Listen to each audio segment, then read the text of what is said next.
اپنے علم کا، اپنی نیکی کا، اپنی حیثیت کا، اپنے اختیار کا، اپنے اقتدار کا، اپنے جاننے کا، عالم ہونے کا، مفکر ہونے کا، اسکالر ہونے کا روب کسی پر نہیں ڈالنا۔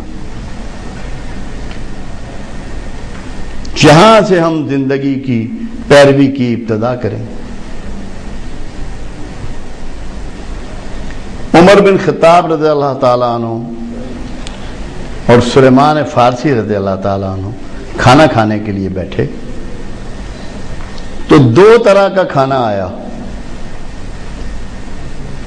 دو طرح کا کھانا آیا۔ تو سلیمان فارسی رضی اللہ تعالیٰ نے کہا کہ عمر، تو نے سنت رسول کو ترک کر دیا، یہ پہلی سنت ہے جو تو نے چھوڑی۔ کہ اے سلیمان فارسی، میں نے کیا کیا؟ کہ فرمایا اللہ کے رسول صلی اللہ علیہ وسلم پر ایسا دن طلوع نہیں ہوا کہ آپ نے ایک دن میں دو طرح کا کھانا کھایا۔ تو عمر بہت روئے۔ آج ہم لوگ کتنا پیسہ اس پہ صرف کرتے ہیں۔ داڑھی تو ہم نے رکھی ہوئی ہے سنت رسول میں، سر بھی ڈھانپ لیتے ہیں، محراب بھی ماتھے پہ سجا ہے۔ میں کبھی غور کیا کہ کون کون سی ایسی بہت روٹین کی باتیں ہیں جو ہم رسول اللہ کی ترک کر رہے ہیں، چھوڑے جا رہے ہیں محبت کے دعووں کے باوجود۔ تو ہمیں تھوڑا سا سنجیدگی سے لینا ہوگا اس مسئلے کو۔ یہ ایسا نہیں ہے کہ آپ بس جذباتی طور پہ کچھ نہ ہوا تو درود شریف پڑھ لیا۔ آپ سوچیں، درود آپ رسول رحمہ پہ بھیجتے ہیں جو رحمت للعالمین ہے۔ صرف مسلمانوں کے لیے رحمت نہیں ہے، صرف انسانوں کے لیے رحمت نہیں ہے، غیر مسلموں کے لیے رحمت نہیں ہے، تمام کریشن جو اللہ کی ہے ان سب کے لیے رحمت ہے۔ اور آپ درود شریف پڑھے جائیں پڑھے جائیں پڑھے جائیں اور لوگوں کو زحمت دیے جائیں دیے جائیں دیے جائیں، تو کیا آپ کا درود اللہ یا رسول کو قبول ہوگا؟ اصل درود وہ ہے جو آپ کے رویے میں پنہا ہے، جو آپ کے رویے میں چھپا ہوا ہے کہ آپ اللہ کی مخلوق کے لیے رحمت بن گئے کہ نہیں۔ پیروی رسول میں آپ کو اس کی ہر مخلوق کے لیے رحمت بننا ہے، ورنہ آپ نے پیروی کو سمجھا ہی نہیں، جانا ہی نہیں۔ اللہ کے رسول کے پاس تو اونٹ بھی آتے ہیں اپنی التجائیں لے کر، فاختہ بھی آتی ہے، ہرن بھی آتا ہے۔ کیوں؟ انہیں معلوم ہے کہ یہاں میری التجا سنی جائے گی اور قبول ہوگی، کیونکہ وہ رسول رحمہ ہیں۔ ہمارے ہاتھ اور زبان سے دوسرے انتہائی پریشان ہیں۔ تسبیح میں 1000 دانے کی اٹھا کے درود شریف صبح و شام پڑھتا ہوں، تو کیا یہ مذاق نہیں ہے؟ تمسخر نہیں ہے؟ ایک سسٹم کا، ایک اصول کا، ایک ضابطے کا۔ تو ہمیں سنجیدگی کے ساتھ رسول اللہ صلی اللہ علیہ وسلم کی پیروی کو سمجھنا ہے۔ ایسے نہیں ہے کہ ہم جذباتی ہو کے معاملات چلانے شروع کر دیں۔ آپ دیکھیے کہ رسول اللہ صلی اللہ علیہ وسلم خود فرماتے ہیں کہ تمہیں اگر مجھ سے اتنی محبت نہ ہو جائے کہ اپنی جان مال اولاد ناموس سے زیادہ، تو تمہارا ایمان مکمل نہیں ہوتا۔ اور اتفاق کی بات یہ ہے کہ جس وقت سرکار نے یہ بات فرمائی، عمر بن خطاب رضی اللہ تعالیٰ عنہ بیٹھے ہوئے تھے، اور یہ عظیم لوگ تھے اور کمال کے لوگ تھے، سچائیاں لیے ہوئے تھے۔ کہ یا رسول اللہ صلی اللہ علیہ وسلم، مجھے آپ ہر چیز سے زیادہ عزیز ہیں، مگر مجھے اپنی جان سے زیادہ عزیز نہیں ہے۔ تو آپ نے فرمایا عمر، پھر بات نہیں بنے گی۔ اور عمر کون ہے؟ جن کی بیٹی رسول اللہ کے گھر میں ہے۔ عمر کون ہے؟ جو مکہ میں مسلمان ہوئے۔ عمر کون ہے کہ جو ہر غزوے کے شریک ہیں؟ عمر کون ہے جنہوں نے مکہ سے مدینہ کو ہجرت کی ہے؟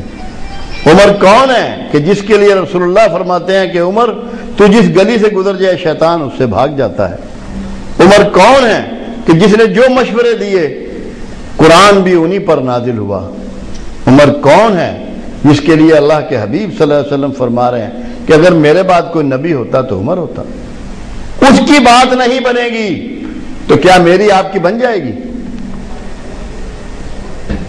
14 سال کی دوری پر صرف جھوٹے زبانی دعووں سے محبت رسول کے جو ہم لیے پھرتے ہیں اور سب عاشق رسول بنتے ہیں تو آپ کی میری بات بن جائے گی؟ ہمیں اپنے جذبات کو، اپنی خواہشات کو، اپنی ضروریات کو، اپنے سماج کو، سماج کے دباؤ کو رسول اللہ صلی اللہ علیہ وسلم کی محبت کے حصول کے لیے چھوڑنا پڑے گا، قربانیاں دینی پڑیں گی، سیکریفائز کرنا پڑے گا، ورنہ بات نہیں بنے گی۔ یہ دھوکے میں آپ مت رہیں۔ آج آپ کیسے محبت کریں گے؟ آج آپ کیسے محبت کریں گے؟ ایک شخص سڑک سے گزر رہا تھا تو ایک جگہ کلمہ طیبہ لکھا ہوا تھا ایک کاغذ پر، اور کاغذ زمین پر پڑا تھا۔ اس نے فوری طور پہ اس کو اچک لیا، اٹھایا، چوما، آنکھوں سے لگایا، اونچی جگہ پہ رکھ دیا کہ اس پہ سرکار کا نام لکھا ہے۔ یہ اس کی محبت کا تقاضا تھا۔ مگر دوسری طرف وہی شخص ایک صاحب ایمان کو، ایک مسلمان کو، کلمہ گوئے رسول کو ملعون کرتا ہے، گالیاں بکتا ہے، اس کا استحصال کرتا ہے، اس کے ساتھ غضب کا رویہ رکھتا ہے، تو کیا وہ محبت رسول کا تقاضا پورا کر رہا ہے؟ تو آج جس کو محبت رسول کا تقاضا پورا کرنا ہے وہ کلمہ گوئے مصطفیٰ کا احترام کرے گا۔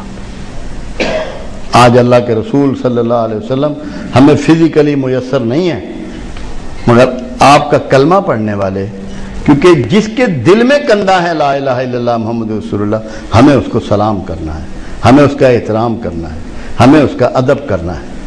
تو جب تک ہم یہ نہیں شروع کریں گے اتنی دیر ہماری بات نہیں بنے گی۔ وہ امتی کسی رنگ کا ہو، کسی شکل کا ہو، کسی زبان کا ہو، کسی ملک کا ہو، کسی مسلک کا ہو، کسی مکتبہ فکر کا ہو، ہمارے لیے یہ کافی ہو محبت رسول میں کہ وہ کلمہ گوئے مصطفیٰ ہے۔ اس کے بغیر بات نہیں بنے گی۔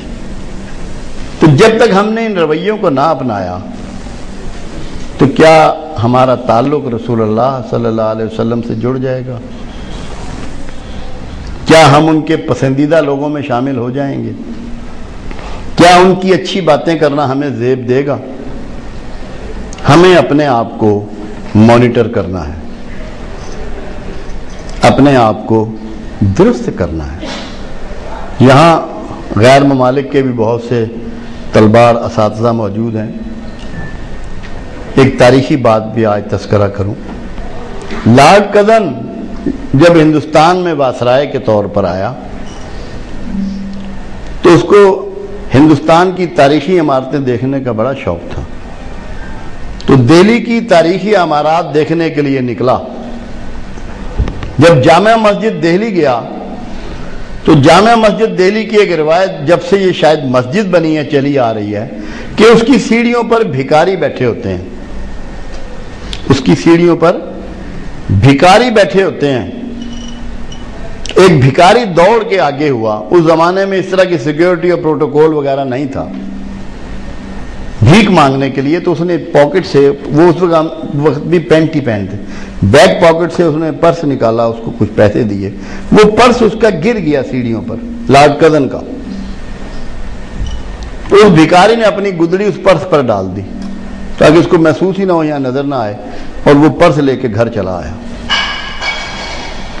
جب گھر آیا اس نے پرس کھولا، اس میں کاغذات بھی تھے اور بہت سے پیسے بھی تھے۔